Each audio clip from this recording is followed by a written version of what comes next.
पहाड़ी की चोटी पर मौजूद है वो किला जो कि आप देख सकते हैं। टाइम पे मस्जिद की छत पर खड़ा हूँ। आप मेरे पीछे देख सकते हैं, यह है गुंबद और इस मस्जिद में तुगलक आर्किटेक्चर और मेवाती आर्किटेक्चर का मिश्रण है। अभी एक रास्ता जा रहा है ये मस्जिद के इधर से परिसर से ऊपर की साइड चलते हैं। यहाँ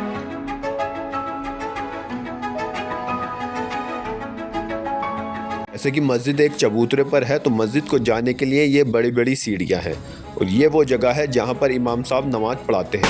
मेवात हरियाणा में मौजूद ये अरावली की पहाड़ियाँ अपने अंदर बहुत गहरा इतिहास लिए बैठे हैं। वैसे तो ये अरावली की पहाड़ियाँ राजस्थान में मौजूद हैं पर मेवात के कुछ हिस्सों को भी टच करती हैं। लेकिन हम सब जानते हैं कि हिंदुस्तान की तारीख सदियों पुराने किलों और मज़ारों से भरी पड़ी है, लेकिन कुछ तारीखें ऐसी हैं जो वक्त की धूल में खोई हुई हैं। हमने दिल्ली की रॉयल्टी देखी है, मुग़ल शान व शौकत सुनी है, लेकिन आज मैं आपको लेकर आया हूँ एक ऐसी जगह जहाँ अरावली के पहाड़ एक भूले हुए सुल्तान की कहानी सुनाते हैं। एक ऐसी जगह जो कभी एक महान हुकूमत की सीट थी, जिसका नाम है कोटला, और हम दस्तक दे चुके हैं उसी कोटला गाँव में, जो कभी एक दौर में मेवात की राजधानी हुआ करता था। अस्सलाम वालेकुम दोस्तों, तो मैं हूँ इस टाइम पर हरियाणा के मेवात के एक कोटला गांव में, जो कि एक टाइम पे मेवात की राजधानी हुआ करता था। जहां पर मौजूद है एक किला, कोटला का किला, और उसी किले के नीचे गांव में मौजूद है एक ये मस्जिद, शाही जामा मस्जिद, जिसे कोटला मस्जिद के नाम से भी जानते हैं। ऊपर पहाड़ी पर आप देख सकते हैं वो किला है। फिलहाल मैं इस मस्जिद में हूँ। ये मस्जिद और वो किला बनवाया गया था जो मेवात के ख़ानदान के फाउंडर थे, राजा बहादुर नाहर, उन्होंने बनवाया था ये किला और ये मस्जिद। ये मस्जिद बहुत पुरानी है। क्या इतिहास है इस मस्जिद का और कितनी पुरानी ये मस्जिद है, आज मैं आपको ये पूरा एक्सप्लोर कराऊंगा, पूरा परिसर एक्सप्लोर कराऊंगा और वो किला भी दिखाऊंगा। तो चलिए अभी वीडियो शुरू करते हैं और इस मस्जिद को आपको दिखाता हूँ और इसका पूरा इतिहास बताता हूँ। कोटला में मौजूद ये मस्जिद एक ऊंचे टीले पर मौजूद है। जैसे कि उस दौर की सारी मस्जिदें ऊंचे टीले पर ही मौजूद होती थी, वैसे ही ये मस्जिद मौजूद है। चारों तरफ अरावली की पहाड़ियाँ हैं, ऊपर को जाने के लिए बहुत सारी सीढ़ियाँ हैं। तो हम इन्हीं सीढ़ियों से होकर मस्जिद के अंदर जाएंगे और आपको पूरी मस्जिद एक्सप्लोर कराएंगे और कोटला का किला भी दिखाएंगे। तो चलिए चलते हैं इन सीढ़ियों से होकर इस मस्जिद की जानिब। तो उससे पहले हम बात कर लेते हैं इतिहास की। इतिहास, खानज़ादा हुकूमत का इतिहास। जब दिल्ली सल्तनत यानी कि 14वीं सदी कमज़ोर हो रही थी, यानी कि दिल्ली सल्तनत कमज़ोर हो रही थी, तब मेवात में एक नई ताकत पैदा हुई थी, नाम खानजादाज़। ये मेवात के रॉयल म्यू मुस्लिम रूलर्स थे, जिन्होंने सदियों तक दिल्ली से टक्कर ली। इस मस्जिद में वैसे तो रेनोवेशन का काम चल रहा है, मतलब कुछ मस्जिद में बनाया जा रहा है, जैसे कि आप मेहराब देख सकते हैं और ये बहुत बड़े बड़े स्तंभ देख सकते हैं। ये मस्जिद का मेन गेट पर काम हो रहा है। सामने की साइड आप अरावली की पहाड़ी देख रहे हैं और वो जो सामने की साइड आप पूरा स्ट्रक्चर देख रहे हैं वो उसी दौर का है। मस्जिद के दाईं और बाईं जानिब बस्ती है और इधर से मस्जिद की ये दीवार है, उधर वाली साइड जो बड़े बड़े पत्थरों से इस मस्जिद का निर्माण करवाया गया था। आप देख सकते हैं ये है मस्जिद का स्ट्रक्चर और ये मस्जिद काफ़ी बड़ी है। उस दौर में इतनी खूबसूरत मस्जिद होना अपने आप में एक बहुत बड़ी बात थी। तो वापस आते हैं खानज़ादास पर। इस डायनेस्टी के फाउंडर थे राजा बहादुर नाहर, जो कि 1300 ईस्वी में ख़त्म हुए थे। उनका असली नाम राजा सोनेपर पाल था, लेकिन बाद में उन्होंने इस्लाम कबूल किया। बहादुर नाहर खान मेवात के सबसे महान और मजबूत रूलर्स में से एक थे। उन्होंने ही इस कोटला वैली को चुना, इसे अपनी हुकूमत का कैपिटल बनाया। कहा जाता है कि बहादुर नाहर खान इतने पावरफुल थे कि दिल्ली के सुल्तान यानी कि तुगलक भी इनसे खौफ खाते थे। बहादुर नाहर खान ने यहाँ एक मजबूत किला बनवाया और उसी किले के दिल में ये एक खूबसूरत मस्जिद बनवाई। इस आलीशान मस्जिद का नाम रखा शाही जामा मस्जिद कोटला। और इसी मस्जिद के साथ ऊपर वो दूर पहाड़ी पर वहाँ पर उन्होंने अपना किला बनवाया था। फिलहाल इस किले के हालात बहुत ज़्यादा ख़राब हैं और वो जर्जर हो चुका है। यह है इस मस्जिद का वज़ू खाना, जो कि बाद में तामीर हुआ था। ये उस दौर का नहीं लगता।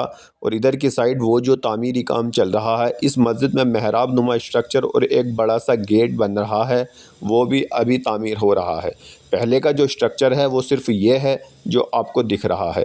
मस्जिद को ऊपर को जाने का वो सामने रास्ता है और उधर बस्ती की साइड एक बहुत पुराना कुआं है, जिसे मैं आगे अभी आपको दिखाऊंगा और इसके बारे में भी आपको बताऊंगा।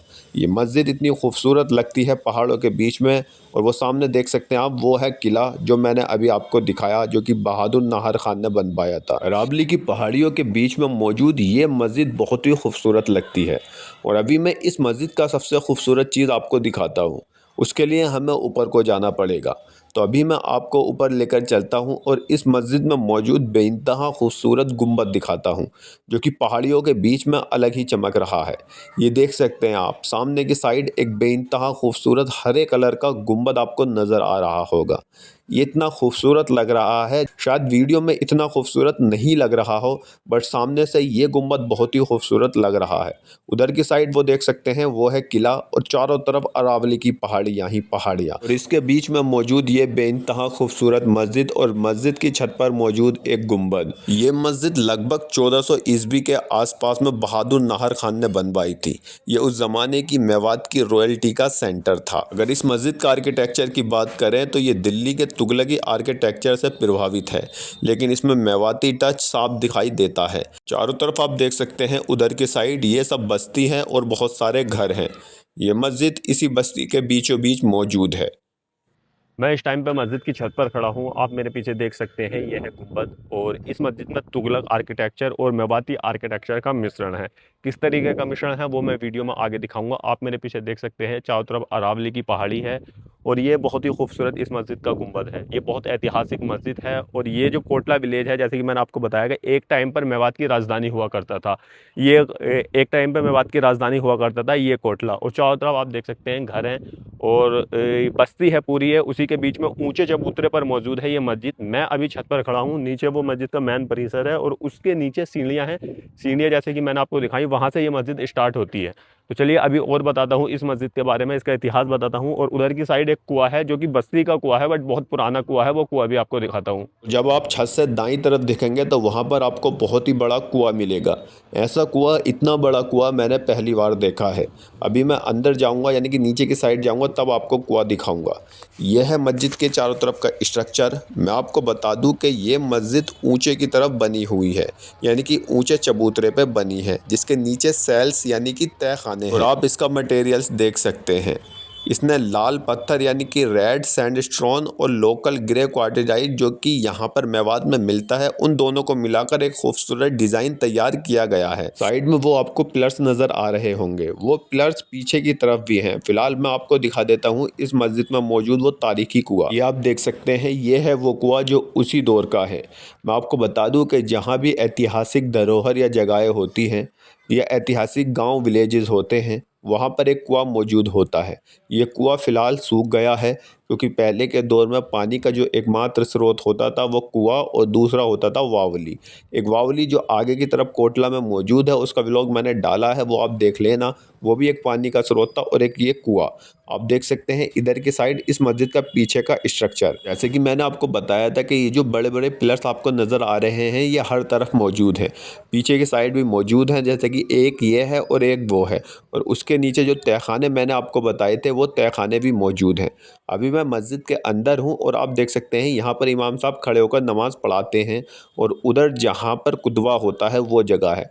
ये मस्जिद उस दौर की मस्जिद है, और इतनी मजबूत मस्जिद है। आप इसके पिलर्स देख सकते हैं, कितने पुराने और मजबूत पिलर्स हैं। यह है गुंबद के नीचे का स्ट्रक्चर। इस मस्जिद में सिर्फ एक ही गुंबद है, और उसका स्ट्रक्चर कुछ इस तरीके का है। और आप इन मस्जिद के इन पिलर्स को गौर से देखिए, आज भी 600 साल पुराने क्राफ्ट्समैनशिप की गवाही दे रहे हैं।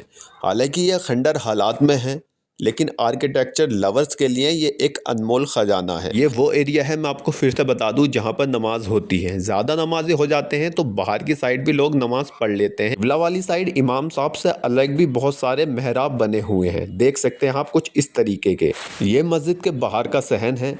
इतनी बड़ी ये मस्जिद है पूरी, जो आप देख सकते हैं। ज़्यादा नमाजी हो जाते हैं तो यहीं पर बाहर की साइड नमाज होती है। चारों तरफ पहाड़ी के बीच में ये मस्जिद एक सीनरी जैसे लगती है। दोस्तों, ये थी कोटला की शाही जामा मस्जिद। आज के ब्लॉग में सिर्फ इतना ही। अपना ख्याल रखें। बहुत बहुत शुक्रिया।